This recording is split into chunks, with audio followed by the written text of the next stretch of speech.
إن شاء الله النهاردة هنعمل عيش الصايمين أو عيش للسحور بطريقة اقتصادية جدا، بدون بيض ولا زبدة ولا زبادي ولا حتى هنعجن بلبن. سهل وهش وخفيف. يلا بينا نشوف هنعمل إيه.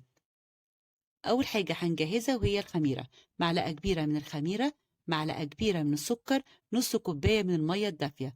ما تكونش سخنة علشان الخميرة معاكي تتفاعل. بقلبها كويس جدا واتأكد إن السكر معانا داب.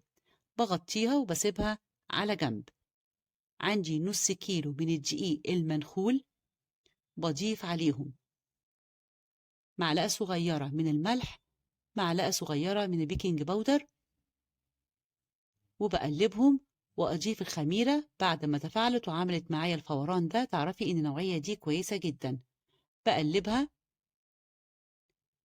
وأضيف عليها ربع كوباية من الزيت، معلقة كبيرة من الخل، والخل حلو جدا في المخبوزات بيديها شاشة حلوة قوي. وبقلبهم. أبدأ أعجن بكوبايتين من المية الدافية وانزل بيهم بالتدريج. طبعا كمية المية على حسب نوعية الدقيق. الكمية دي أخدت معايا كوبايتين من المية الدافية، نص كوباية من الخميرة، وكوباية ونص للعجن. بتشكل معايا عجينة طرية وناعمة جدا وفي نفس الوقت بتلزق. بضيف كده حبة من الزيت، وعلى الوش كده شوية صغيرة، وابدأ أغطيها بستريتش راب وعليها فوطة وحاسبها تختمر لمدة نص ساعة.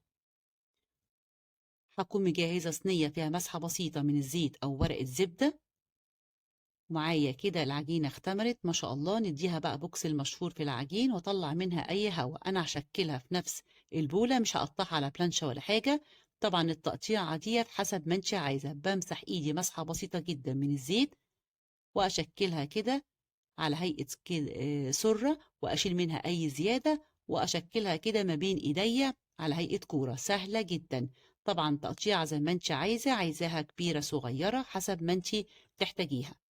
تاني بمسح إيدي مسحة بسيطة من الزيت وأشكلها على هيئة سرة كده وأشيل منها أي زيادة، وبين إيديا كده بشكلها على هيئة كورة طبعا، وخليهم كلهم حجم واحد.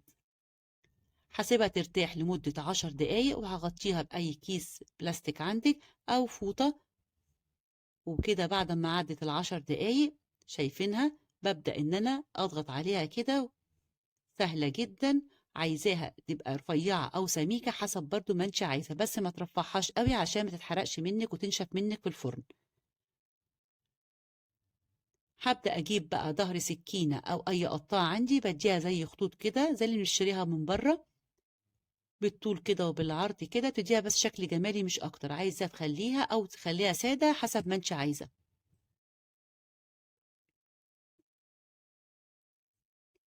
هبدأ أدهن الوش. عندي ربع كوباية من اللبن، عليها ربع معلقة صغيرة من السكر. عايزة تديها نسكافيه، عايزة تمسحيها بصفار بيضة بشوية خل، طبعا حسب ما انتي عايزة.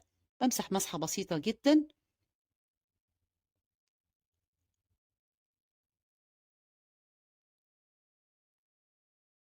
وعندي هنا شوية من السبسم وحبة البركة، برش كده رشة بسيطة برضو حسب ما انتي تحتاجي طبعا. هكون مجهزة الفرن على درجة حرارة 200، بتاخد حوالي ربع ساعة.